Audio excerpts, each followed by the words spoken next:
Israel, Iran சண்டையில அண்ணன் அமெரிக்காவே பயப்படுறான். இல்ல பயப்படுற மாரி நடிக்கிறான். 2ல ஏதோ ஒண்ணு உண்மை. அத அவன் என்னைக்காச்சும் சொல்லுவானா? சத்தியமா சொல்ல மாட்டான்டா. அதனால அத நம்ம தேடி போறது கிடையாது. இப்ப இந்த விவகாரத்துல பத்திக்கிட்டு எரியுது. எந்த அளவுக்கு அப்டின்னா, எ அமெரிக்காவே "ஏலே எங்களோட இடங்கள ஏதாச்சும் தொட்ட தொலைச்சுப்புடுவோம் பார்த்துக்கன்னாய்ங்க." அப்ப எல்லாரும் எதிர்பார்த்தது என்ன? "அடே ஈராக்ல எம்பசிக்கு வெளில குண்டு வெடிக்கும்டா.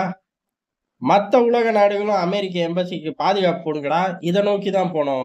ஆனா இஸ்ரேலுக்குள்ள உள்ள அமெரிக்க எம்பசியவே கை வச்சுட்டாய்ங்க. ஈரான பொறுத்தவரை அப்பலாம் செய்ய மாட்டானே. நல்ல பயலாச்சே. ஜெனரல் சுலைமானிய கொன்னதுக்கு என்ன செஞ்சான்? அமெரிக்க ராணுவ தளம் ஈராக்ல இருந்துச்சு. ஆமா. அது மேல குண்டு வீசிட்டானா? No, no. அதுக்கு வெளியில பாலிஸ்டிக் மிசைல வச்சு அடிச்சான். காம்பவுண்டுக்கு வெளியில அந்த மிசைல் விழுந்து வெடிக்கணும். இவ்வளவுதான் டார்கெட்டு.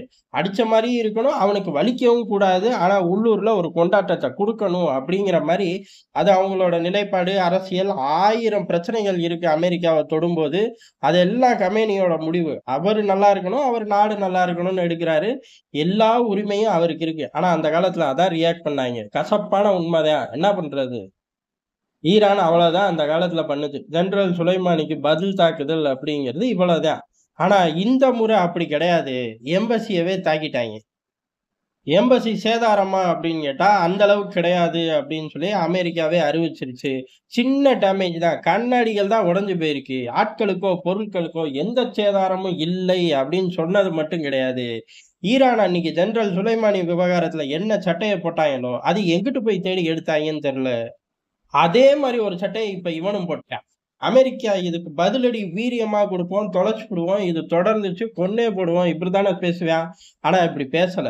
பதிலுக்கு அங்க எந்த அமெரிக்கர்களும் இறக்கல. அதனால ஈரானோட தலைமைய நோக்கி நாங்க பாயப் போறது இல்லை அப்படின்ட்டான். இவுங்க மட்டும் தொரங்க ஒரு அமெரிக்க வீரரோ, பிரஜையோ இறந்தாரு அப்டின்னா, ஆப்போசிட்ல உள்ள நாட்டோட தலைமைய நோக்கியே போயிருவாய்ங்க. நம்ம பகுதியில யாராச்சும் அப்படி இறந்தார்கள் அப்படின்னு நம்ம குண்டு போட்டோம்னா, வந்து பேசு. பேச்சுவார்த்தைக்கு நான் வரேன், நீ வரேன் அப்படிம்பாய்ங்க. திமிர்த்தனத்த காட்டிக்கிட்டே இருப்பாய்ங்க. எல்லா காலகட்டத்தில. பகல்காம் தாக்குதலுக்கு பதில் தாக்குதல் போனோம். அப்ப நம்ம என்ன அங்க தலைமையவேவா குறி வச்சோம்? பங்கர்ல தான் வெடிய வச்சோம். நல்ல பங்கர் பஸ்டர் குண்ட தூக்கிட்டு போய் போட்டுருக்கணும் ஆசிமுன்னு தங்கியிருந்த இடத்துல. காலங்கள் கை குடுத்துச்சுன்னா நடக்கும். நடக்கும்போது பார்க்கலாம். ஆனா, இப்ப இவர்களோட ஸ்டேட்மெண்ட் அப்படிங்கிறது ஏறக்குறைய ஒரு அதிரடியும் இருக்கும். அதுல அன்னைக்கு ஈரான் போட்ட அதே யூனிஃபார்மும் இருக்கும். இங்க யாரும் சாகல. அதனால நீ தப்பிச்ச பார்த்துக்க அப்படின்னு. இதன் மூலியமா என்ன இருக்கு? பெரிய அளவு தாக்கிறாதேங்கிறது ஒண்ணு. இந்த தாக்குதலுக்கு நான் பதில் தாக்குதல்லாம் குடுக்க மாட்டேன். விட்டுருவேன். விட்டு தொலைறேன். பொழச்சு போ அப்படிங்கிற மாரி அமெரிக்காவே சொல்லுது. இதுல இன்னொரு அரசியலும் ஒளிஞ்சிருக்கு. என்னன்னாலும் சரி, அவன்கிட்ட பங்கர் பஸ்டர் குண்டு 4 சேர்த்து குடுத்தோம்னா போதும்.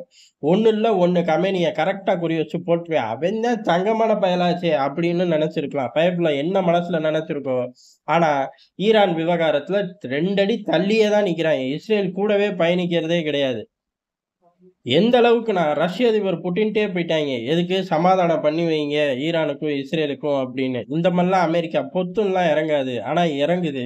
இறங்கும்போது ஒவ்வொரு இடத்துலயும் ஒரு செக்க வச்சுக்கிட்டே இருக்கு. ஒரு சேட்டைய பண்ணிக்கிட்டே இருக்கு. ஏலே நான் சொன்னாலும் அவன் கேட்க மாட்டான். அவன் கமேனிக்கு தான் ஸ்கெட்ச் போட்டு சுத்திக்கிட்டு இருக்கான் முழு வேகத்துல அப்படின்னு சொல்லி சொல்லியிருக்கதாக தகவல் வருது. சொல்லியிருக்க வாய்ப்பும் இருக்கு. நான் அவன கண்டிக்கல. கண்டிச்சாலும் அவன் கேட்க மாட்டான். இவரு தானே பேசிக்கிட்டு திரியிறாய்ங்க. ரஷ்ய தலைமையும் ஈரான அலர்ட் பண்ணதாக தான் சொல்லப்படுது. அதாவது கமேனிக்கு தான் குறிவைக்கிறாய்ங்க. அதனால நீங்க பத்திரமா இருங்க.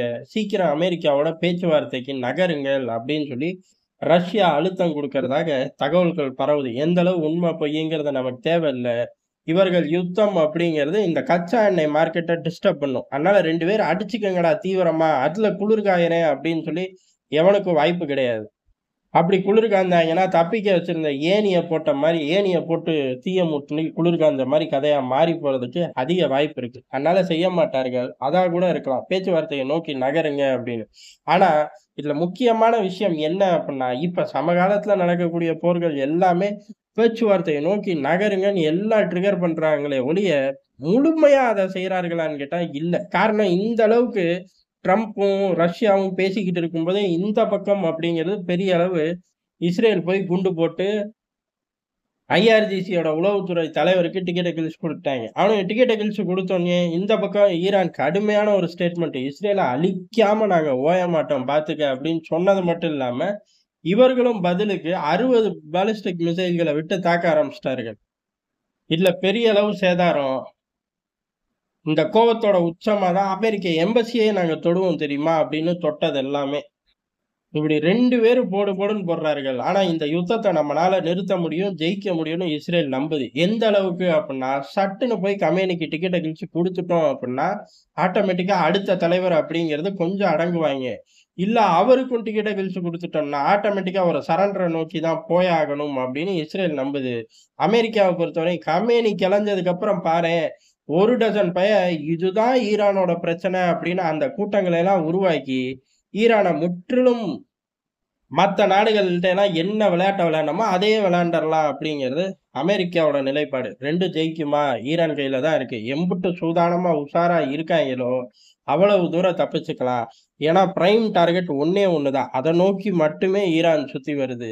இஸ்ரேல பொறுத்தவரையும் அவர்களோட வலைப்பின்னல் அப்படிங்கிறது ரொம்ப தீவிரமா இருக்கு. அதுல ஒரு ஓட்ட, இல்ல அத முற்றிலும் பஸ்ட் பண்ண ஒரு பிள்ளையார் சொல்லி, அத நோக்கி ஈரான் நகர்ந்துருச்சு. காரணம் என்ன அப்டின்னா, டக்குன்னு ஒரு 4 பேர பிடிச்சுட்டாய்ங்க. மொசாட்டோட ஆட்கள் வலையமைப்புல கீப்பின் அப்படின்னு சொல்லி, ஒரு 4 பேர தூக்கி இம்மீடியட்டா தூக்குல போட்டாய்ங்க.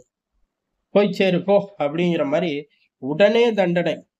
அடுத்தடுத்து இந்த வலைப்பின்னல்ல இவர்கள் எத்தனாவது ரேங்க் அப்படின்னு தெரியல. ஆனா முக்கியமான ஆட்கள் ஈரானுக்குள்ள பெரிய அளவு இவர்கள் மூலியமா தான் நிறைய விவகாரங்கள் நடந்திருக்குன்னு கண்டுபிடிச்சிருக்கார்கள். இது இஸ்ரேலுக்கு ஒரு பின்னடைவு தான். ஏன் அப்படின்னா, அங்க நடக்கிற தாக்குதல் எல்லாம் பெரிய அளவு ராணுவ வலிமையை தாண்டி உளவுத்துறை வலிமை தான் இன்னமும் நின்னு பேசுது. காரணம் முக்கியமான ஆட்களுக்கு டிக்கெட்ட கிழிக்கிறது. அந்த இடத்துல இப்போ ஒரு பஸ்ட பெரிய அளவு ஈரான் பண்ணிருச்சு. இது தொடர்ந்துச்சு அப்புட்ன்னா இஸ்ரேலோட கதை மாறும். இல்ல பிடிச்சதே மெயின் டிக்கெட்டுகள் தான். 4 பேரும் ரொம்ப முக்கியமான ஆட்கள் அப்படின்னாலும் இஸ்ரேலோட கதை மாறும்.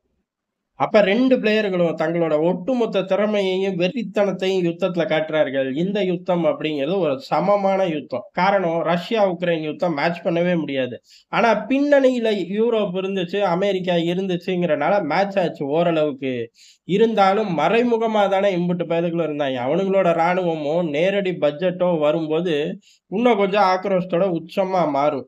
ஜெயிப்பாய்ங்களான்னு கேட்டா, இந்த பக்கமும் ஒரு கூட்டணி உருவாயிரும். அதுக்கப்புறம் ஜெயிக்கிறது யாருமே கிடையாதுங்கிறது தான் எதார்த்தமான உண்மை. அடுத்து இஸ்ரேல், காசா கேட்கவே வேணாம்.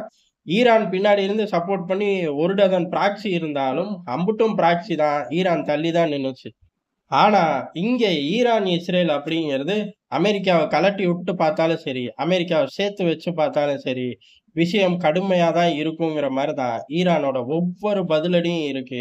நிலைமை ரொம்ப மோசமாகுது. எந்த அளவுக்கு மோசமாகுது அப்டின்னா, ரஷ்யா தன்னோட தூதரக அதிகாரிகள திருப்பி கூப்பிடுற அளவுக்கு, தூதரகத்த கொஞ்ச நாள் மூடி வைக்கிற அளவுக்கு நிலைமை மோசமாகுது. இந்த அளவுக்கு நிலைமை மோசமாகுதுன்னா, சட்டுன்னு இவர்கள் எத வேணாலும் பண்ணுவார்கள். ஒருவேள அடுத்த சிரியா, ஈரான் தானோ அப்படின்னு இப்பவே பேச ஆரம்பிச்சுட்டார்கள். எல்லாரும் பேசுனது என்ன அப்டின்னா, சிரியாவுக்கு அடுத்து வடகொரியா தான் இதே ஃபார்மட்ல சிக்கும் அப்படின்னு எதிர்பார்க்கும்போது, இல்ல இல்ல ஈரானும் சிக்கும் பொறுத்திருந்து பார் அப்படிங்கிறார்கள்.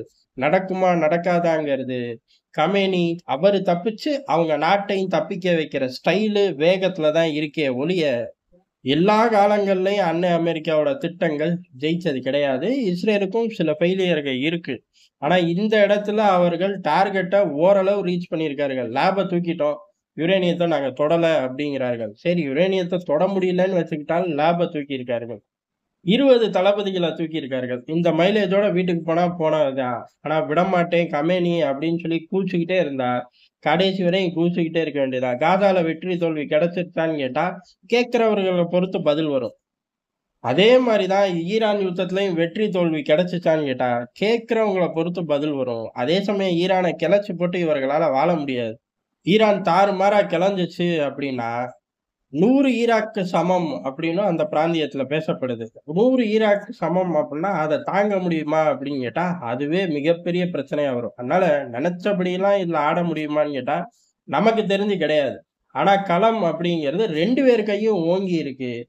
இழப்பு அப்படிங்கிறது ஈரானுக்கு தான் ஜாஸ்தியா இருக்கு. இன்னைக்கு நிலைமை வரை இஸ்ரேலுக்கு பெரிய இழப்பு அப்படிங்கிறது இல்ல. இதெல்லாம் எதார்த்தமான உண்மை. அத பார்த்து தான் ஆகணும். வரும் நேரங்கள் அப்படிங்கிறது இதுக்கும் மேல சில அப்டேட் இருக்கு. வெரிஃபை பண்ணிட்டு அதையும் விரிவா பார்ப்போம்.